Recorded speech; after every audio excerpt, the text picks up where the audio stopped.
Okie dokie.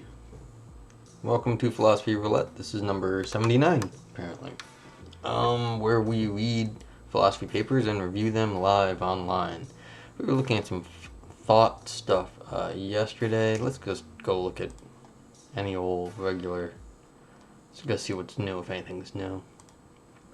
Actually, it's filtered by agriculture and human values. Yeah, I gotta, maybe one day I'll read something from them. This looks like a review, but it's analysis, so let's take a look. I always like analysis because, they're short. The review of the Multiple Realization book. Okay. All swamping, no problem. I think I tried finding this, but it was not available at some point. But we can try again. Faith springs eternal. Yeah, and is usually stomped on very quickly. So, we read this. I don't think I read this one. Johan Gustafsson, University of York. Well, let's see. Did I read this? I don't know. I kind of remember the name Gustafsson, but that may just be because, well, it's a fancy name. Gustafsson. Why is this here? Oh, this is the button. And failure to understand logic 101. I would have remembered seeing that, but then again, I don't normally read the abstracts anyway. So, I don't think I've read this, so that's what it's going to be.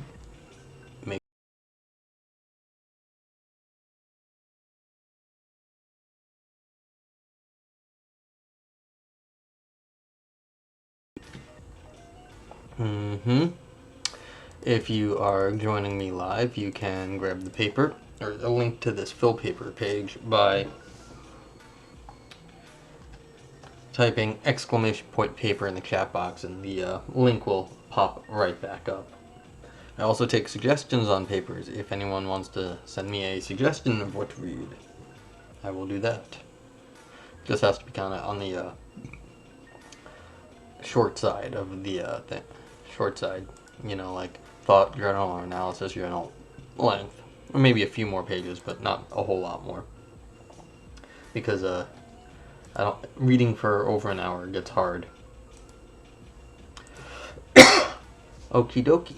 Dennett and Taylor's alleged refutation of the consequence argument by Johan E. Gustafsson. Daniel C. Dennett has long maintained that there is something wrong with the consequence argument, which is an argument that, if determinism is true, no one is able to act otherwise. A very basic version runs as follows. If determinism is true, the remote past and the laws of nature jointly entail each one of our acts. Neither the remote past nor the laws of nature are up to us. Therefore, if determinism true, our acts aren't up to us. In a short appendix to a joint chapter, Dennett and Christopher Taylor argue that the consequence argument depends on a simple failure to understand Logic 101. They formulate the consequence argument as follows, with the tilde, the ampersand, and horseshoe representing negation, conjunction, and material implication, respectively. Let phi be some event that actually occurs in agent A's life, for example, missing a putt. I'm already worried about this sort of thing as an example. But okay. Also, let P0 be a comprehensive description of the universe's state at some time in the remote past, and let L be a statement of the laws of nature. So, P0 is 0, imply phi applies in every possible world. Equivalently, not phi implies not the laws of nature and that state of the universe. Okay. If A has the power to cause alpha and alpha implies beta obtains in every possible world, then A has the power to cause... If A has the power to cause alpha, so this is just transitivity, A has the power to cause beta. So if A has the power to cause not phi, then A has the power to cause the falsity of either L or P0, which is absurd. Therefore, A lacks the power to cause not phi. And this is a powers argument, then has the power. So A has the power. So this is like off the power of A. So I guess that just is a proxy for impossibility. Like, it is impossible for A to not phi, to to make the putt, not miss the putt. Dennett and Taylor alleged refutation of the consequence argument is admirably short. Here is it in full. Okay. This argument illustrates nicely the confusion that causal necessity and sufficiency engender. As we have argued, counterfactual necessity is the single most crucial condition for causation, and according to gamma describing an action of A and a world F close to actuality, gamma and alpha hold in F, and A implies gamma in every world similar to F. I always worry about this. What the heck does close to actuality actually mean? That doesn't mean a whole lot to me. But anyway. In other words, within some cluster of nearby worlds, what the heck is nearby? Well, who judges what counts as close? Yeah.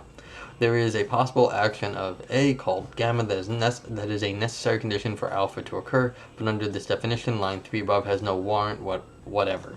So that would be A doesn't have the power.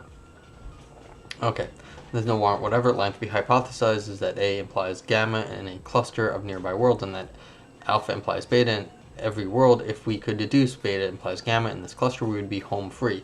But of course, in Logic 101, we learned that alpha implies gamma and alpha implies beta do not entail beta implies gamma, and so line 3 fails in Morgan's argument with it.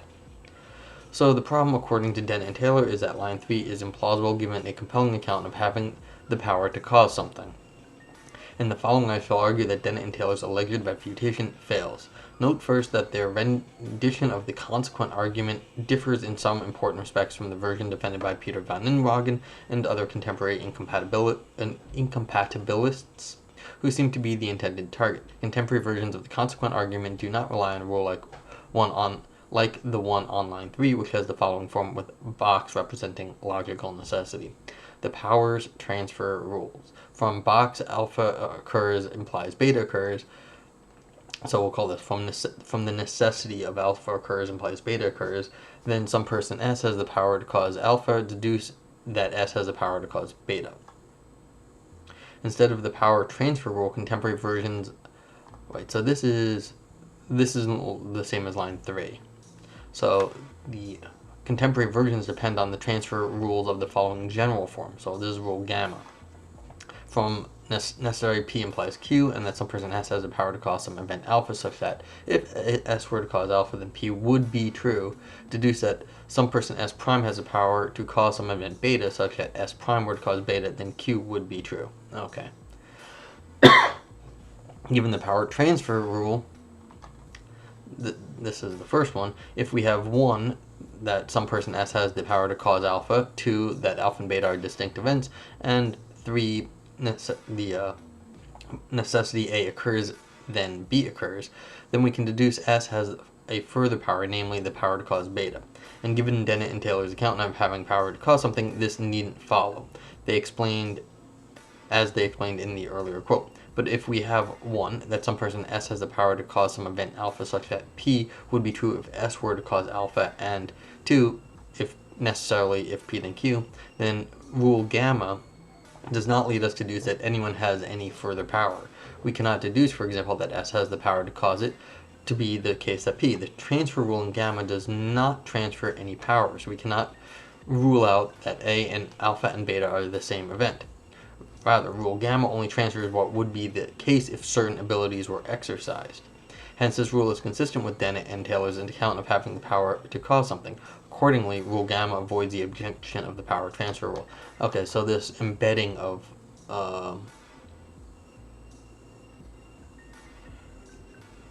has the so there's something alpha occurs implies beta occurs. These are just P and Q. So and then so yeah, you're not transferring the power. You just have, if one thing were to occur, then you could do that, and then if you had some other power, then you could do something else. But if P then implies Q, but it only matters that you have the power to do P. Okay. So power to some event beta such that S prime were to cause beta, then Q would be true. Okay, so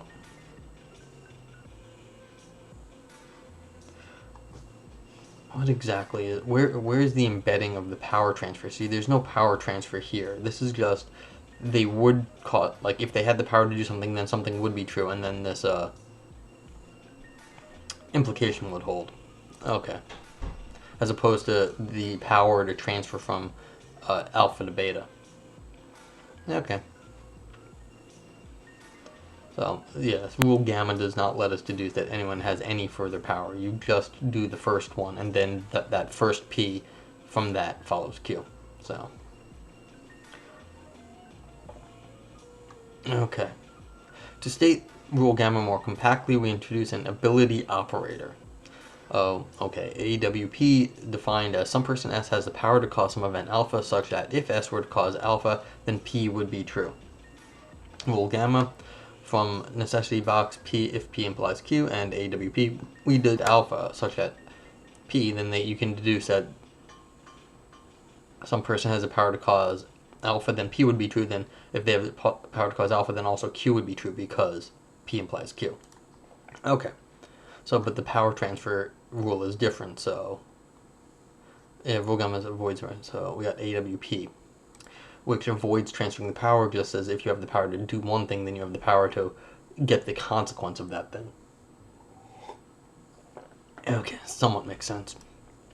We can defend the validity rule of gamma as follows. From AWP, we can have that some person S has the power to cause some event alpha such that P would be true if S were to cause alpha. From box P implies Q, we have that a necessity P horseshoe. Alright, necessity P implies Q, material conditional, given by the horseshoe.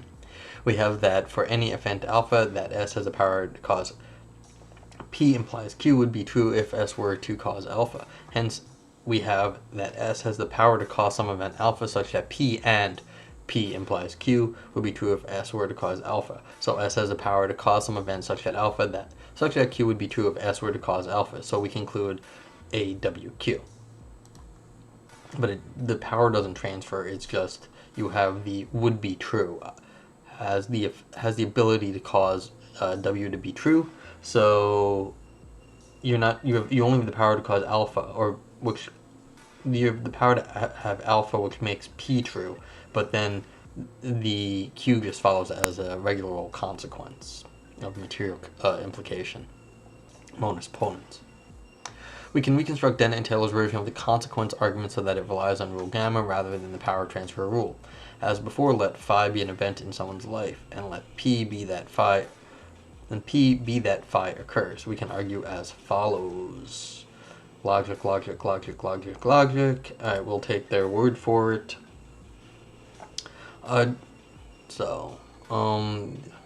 Which concludes with you do not, A does not have the power to not P.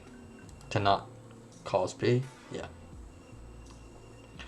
A drawback of this version of the argument shared by Dennett and Taylor's version is that it relies on overly strong premise that no one has the power to cause any event alpha such that P0 and L would be false if they were to cause alpha.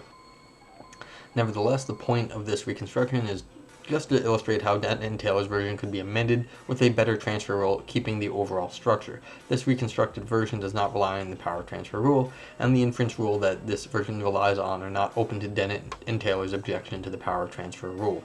Yeah, so you can still get the consequence with the other one. That's all this logic is showing. There are, however, more cogent versions of the consequent argument. These versions distinguish two kinds of ability. In addition to strong ability operator AW, we shall make use of the following weak ability operator. So this is AMP, not AWP. AMP defined as some person S has the power to cause some event alpha such that if S were to cause from 1 that some person has from one that some person has S has the power to cause some event alpha such that if S were to cause alpha, then P or Q would be true.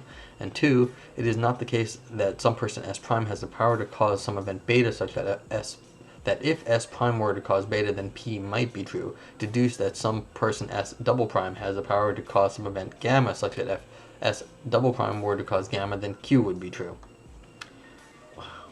What? Okay, so if they can cause P or Q, then they might be causing P and they might be causing Q. Okay, fine. Just like the transfer rule in rule gamma, the transfer rule in rule delta does not transfer any power, since we can't rule out that alpha and gamma are the same event. And just like rule gamma, rule delta only transfers what would be the case if certain abilities were exercised. Accordingly, rule delta also avoids Dennett and Taylor's objection to the power transfer rule. So you can cause some disjunction of things happening, and you might cause any particular one, but you're only causing the whole thing, and Q to itself, actually.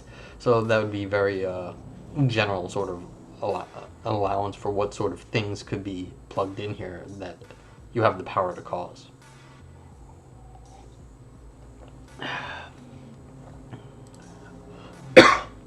Okay, so, and again, no power transfers are happening. You only have the ability to do one thing and not all the specific things. The one thing being the disjunction. Okay.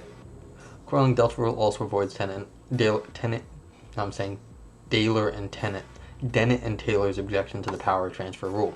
With the help of the two ability operators, we can state rule delta more compactly. Rule delta from a W, P, or Q, and not a MP, we can deduce a WQ. So basically, if Agent A can cause P or Q, and they can't cause P, or they might not be, it's not possible for them to cause P, then you can deduce Q. The validity of rule delta can be defended as follows. From A has the power to cause P or Q, we have such person S has the power to cause some event alpha that P or Q would be true if S were to cause alpha. Not AMP, we have that S does not have the power to cause some event alpha such that P might be true if S were to cause A.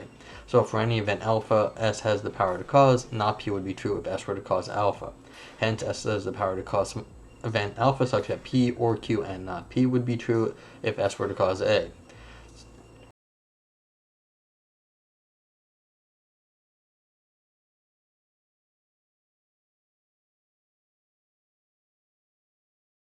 This was a disjunctive syllogism here.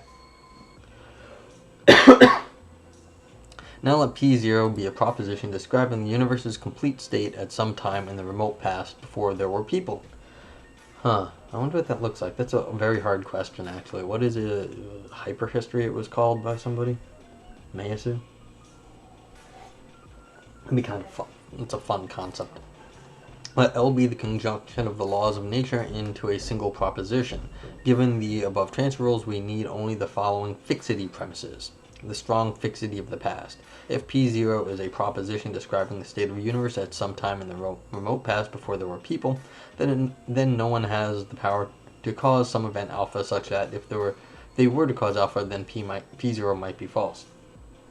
The weak fixity of laws. If L is the conjunction of the laws of nature into a single proposition, then no one has the power to cause some event alpha such that if they were to cause alpha, then L would be false. The main support of the strong fixity of the past is that we try to hold the remote past fixed when we evaluate counterfactuals. This is we beg the question. This is not anything that, I think that was the point of the hyperhistory comment, is that this is actually something very hard to argue for. This is just something we do. We're a little dogmatic about this. But that's fine. Everyone does it, and it's sort of assumed, but it's actually extremely difficult to argue for, so people just don't think about it. So it seems that even if we had done otherwise, the remote past would have just been like it actually was. Yeah, we have actually no way to argue for that. How the heck would we know? We're assuming that our science makes sense in the far past. We just assume that. But that's okay. Note in particular that the support for this premise is not merely that it would have been absurd if someone had the power to cause the falsity of P0. I guess let's assume it for dogmatism. I don't assume that at all, actually. But since everyone believes it, it's just sort of par for the course. The main support for the weak fixity of laws is the plausibility of some necessitarian view about laws of nature, or the implausibility of anyone being able to control the laws of nature. Again, note that the support for this premise isn't merely that it would be absurd if someone had the power to cause the falsity of L. Again, sociology of people. We all just believe this at the moment, but it wouldn't just be because of this power to cause the falsity of L. That's not... I mean, they're right about what they're saying here. It's just the support for it otherwise, I think, is on much more shaky ground. But that's okay. Once more, let phi be some event that actually occurs in someone's life, and let p be that phi occurs. We then argue as follows. Okay, given the consequence of determinism, and then by normal logic, blah blah blah, all the rules, strong fixity, delta, weak fixity, and so it's not possible that you could not have done that thing. Okay. Note that if someone has the power to cause not phi, then must also hold that if they were to cause not phi, it would not be the case that phi occurs. Yet it follows from 8 that it follows that no one has the power to cause some event alpha, such that if they were to cause alpha, it would not be the case that phi occurs. Hence, we have that no one has the power to cause not phi. Now, was I saying alpha? I mean phi's. And we have shown this without the power transfer rule or any other rule that conflicts with Dennett and Taylor's account of having the power to cause something. Therefore, Dennett and Taylor's alleged refutation of the consequent argument fails. Okay, this was nice. This shows the hubris of philosophers. Never accuse anybody else of making a Logic 101 mistake.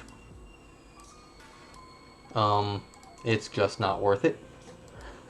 Because someone will come along and be like, well, you just got your definitions wrong, and therefore no one else, that was your mistake.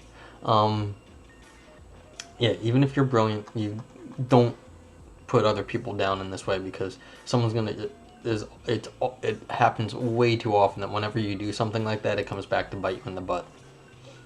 So that's a general principle of rhetoric. Try to be nice to the people you're discussing, because unless they are complete morons and they're arguing in bad faith, in which case insults might be appropriate, but that's not what's happening here. These are not people that are stupid or acting to be mean about things. So, from a rhetorical point of view, you have to realize failure to understand Logic 101. Yeah, try to avoid saying things like that, just in general, because sometimes when something's very deep, it looks like an obvious mistake, but then you realize when you get into it that it's not obvious at all. Okay, first point to be made about what's going on here. Second, we've got, this is interesting because it has a bunch of different things going on. We've got events that occur, and of a sort that is like an everyday